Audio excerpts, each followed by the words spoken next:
Welcome to Magnificat TV News, dedicated to offering the news of the Church. Today is Wednesday, June 30, 2021.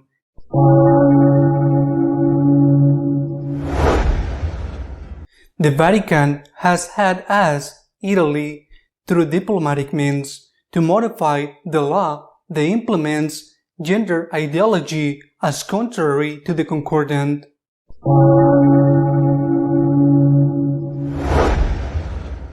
European Parliament has approved that abortion is a human right and that neither doctors nor hospitals can consciously make objections.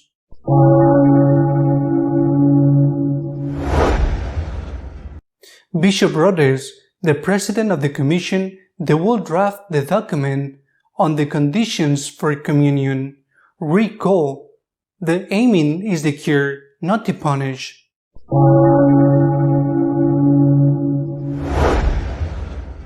The Bishop of Springfield has expressed his refusal, allowing abortion politicians to receive communion. There can be no unity with iniquity, he said.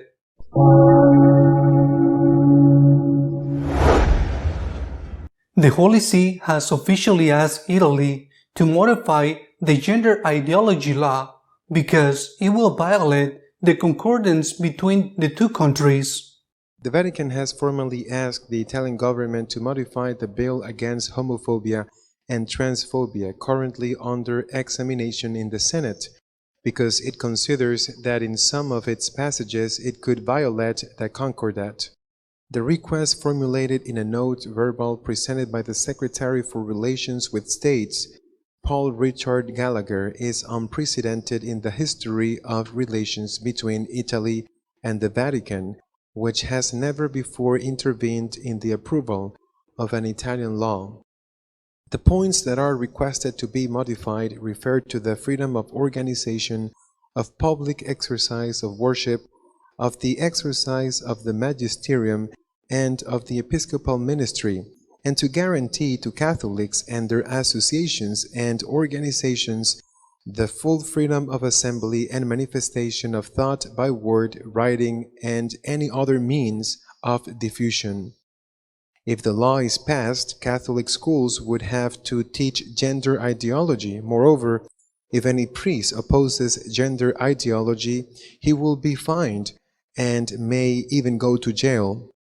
The reactions against the Vatican have been harsh from the left-wing parties, which are the ones that have promoted the law. They accuse the Vatican of interfering in Italian politics. Even Prime Minister Draghi had spoken out against the Holy See.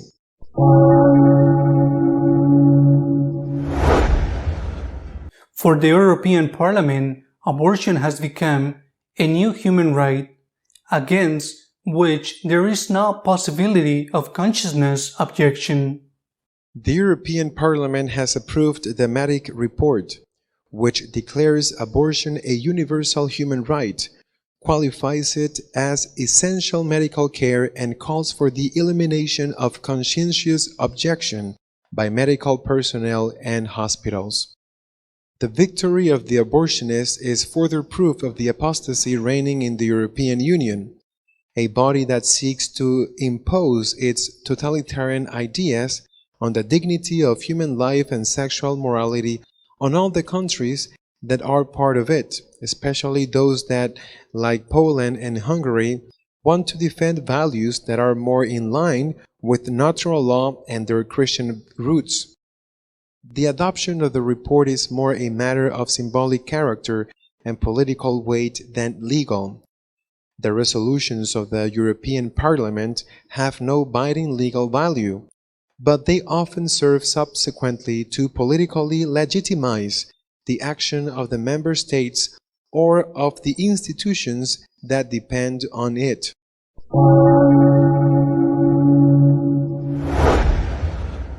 Cure, not punishment. This is the object for the document on the conditions of communion being drafted by the American Episcopate.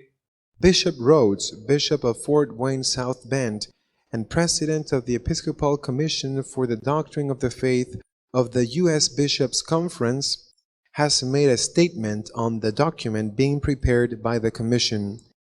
As we bishops discussed at our meeting, there is a great need for a Eucharistic renaissance in the Church, a deeper understanding of the Eucharistic mystery and its centrality in our life. The Doctrinal Commission has been given the task of preparing a document on this, the bishop says. The outline we are presenting to the bishops as a whole uses the outline followed by Pope Benedict XVI in his apostolic exhortation Sacramentum Caritatis. The Eucharist as a mystery to be believed, a mystery to be celebrated, and a mystery to be lived, he adds. Bishop Rhoades recalls that this document, like the others, counts on the opinions of all the bishops of the country, and that before being approved, it is sent back to them and then to the Vatican. The most contentious point will be that of Eucharistic coherence, in which the question of who can go to communion will be addressed, including the issue of whether abortionist politicians can do so. Bishop Rhoades recalls that it was St. Paul who said that whoever eats of the bread and drinks of the cup of the Lord unworthily is a prisoner of the body and blood of the Lord. After recalling that there are certain norms that must be fulfilled in order to receive communion set out in the Code of Canon Law, the first of which is to be in a state of grace, the prelate insists that the objective of the Church's laws is to save souls. The disciplinary laws have a medicinal rather than punitive purpose, he adds.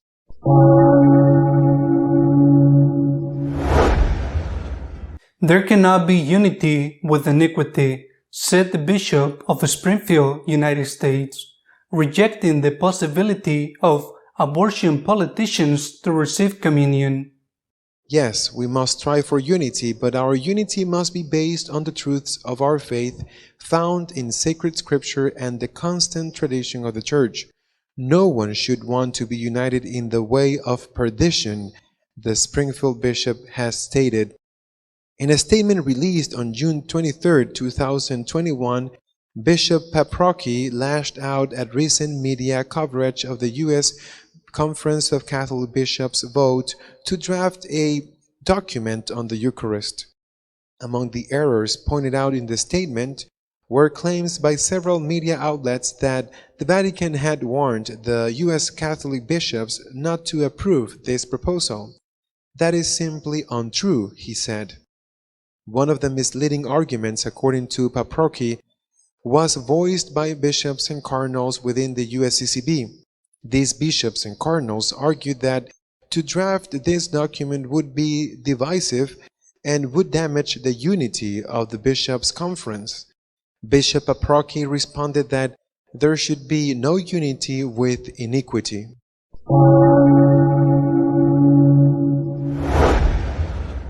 Our editorial this week is dedicated on commenting on the Vatican's request to Italy to modify the law that will impose gender ideology. The attacks on some fundamental principles on Catholic morality, but also of elementary common sense, of that nature law written in the heart of all men, believers or non-believers, which has been deteriorating over the time in accelerated and premeditated manner. The attacks against this nature law have been devastating this week. First, an UN commission has accused the Vatican of not doing enough to prevent pederasty. I do not know if it is right or not. I believe that the Vatican has done its part. I ignore if it is not enough. But several have noted that what this is really about under the excuse is to ask the Vatican to accept a gender ideology. In Europe, the European Parliament has passed a resolution not binding on member states, but is very important, which considers abortion as a fundamental right. It rejects consciousness objections to abortion by doctors and hospitals. This is very serious. Moreover, a large group of members from member states have called for sanctions against Hungary, a member of the European Union. Because of his refuse, the Hungarian Prime Minister has refused to implement the gender ideology in schools for children with the excuse of providing sexual education. He said the sexual education is given to young children at home by parents, threats and requests for punishments. And perhaps the most striking thing this week has been the intervention of the official Vatican, official and unofficial, but important intervention at the diplomatic level with the Italy state. In Italy, a law is being debated by its called with the name of the one who has promoted the sin law. This law is a law of application of a gender ideology that establishes as crime, as punishable offense, which fines or in imprisonment, for example, to those who dare to say the sex is linked to biology, and to say that this is already a crime. That would mean, for example, if a layman says at home to his children and then to the police find out, a priest in the homily or a catechism to children, of course, a document among the Italian bishops, if someone dares to say the sex is linked to biology, will be a crime punishable, even with the imprisonment. Moreover, the sin law obligates the teaching of the gender ideology in schools, even in the Catholic schools, in all schools. We must not forget that there are countries like Canada, for example, where it's already mandatory to teach children to masturbate. Faced with this, the Vatican has protested, saying that there are agreements signed between the Holy See and the Italy government. They guarantee for Catholics in Italy freedom, not only of conscience, but also freedom of expression in those things that are accordance with their moral principles, and also guarantee the autonomy of Catholic schools to transmit ethical principles in accordance with the ideology of these schools, in accordance with the Catholic faith. The Vatican, through number 3, the Secretary of State, has presented a verbal note to protest to Italy embassy before the Holy See. A big fuss, a mess, an impressive chaos has been raised. Everyone reacted, almost everyone, including the President of the Council of Ministers, Draghi, who is an expert, a brilliant economist, but who was not voted by anyone because it was an agreement between the two parties to try to get Italy out of the crisis, and they hardly attacked the Vatican. How dare, they said, interfere in internal affairs of another country? Draghi said that Italy is a secular country and that its parliament is sovereign, but nobody doubts that. Nobody has doubted. The Vatican has not said, you have to legislate on this point of gender ideology according to the Catholic principles or according to nature law. It has not said that. It says there are signed agreements of international ranks between two sovereign states, the Holy See and the Italy state. There are signed agreements, and what we do is to warn you that this law, it is its approval. This agreement will be violated. The agreement are something that the left will never understand, but it is short.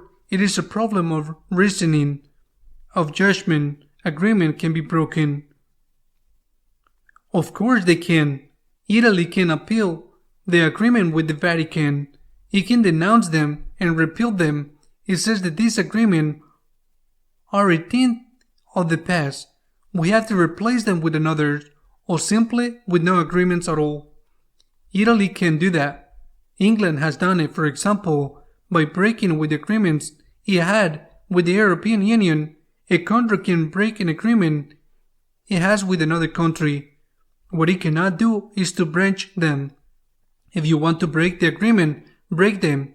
If you have them, you have to complete with them. I don't know if this is so hard to understand. The Vatican does not intend to interfere in Italy or the UN or anywhere else.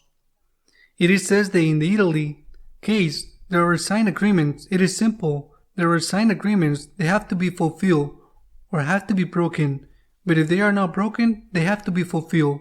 The bottom line, I repeat, is the inexorable advance of gender ideology.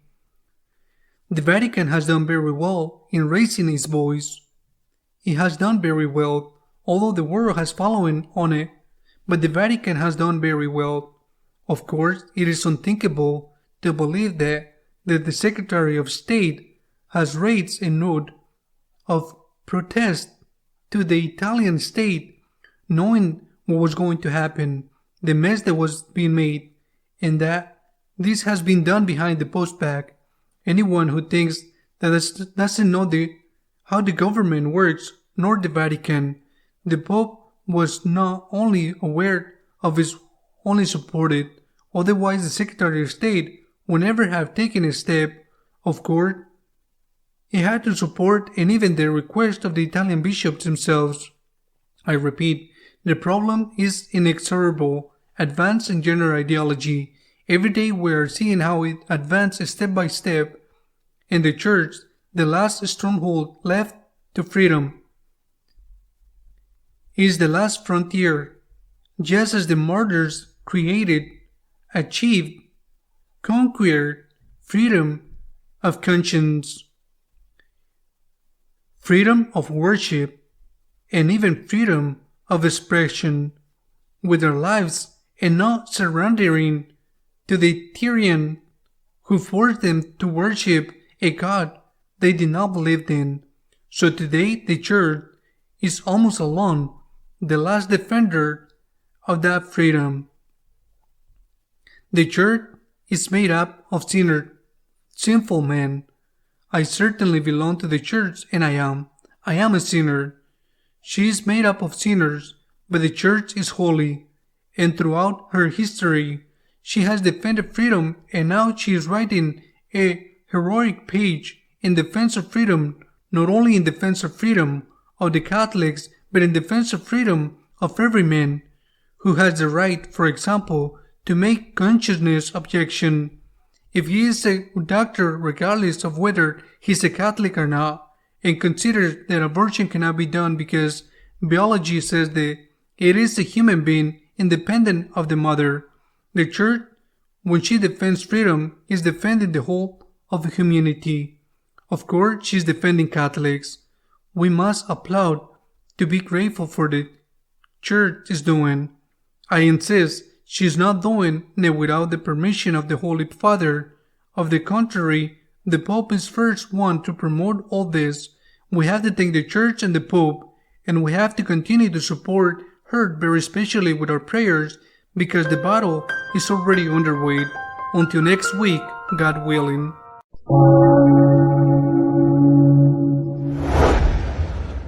If you wish to keep up to what is happening in the Church, you can visit our website www.magnificat.tv. See you next week, God willing.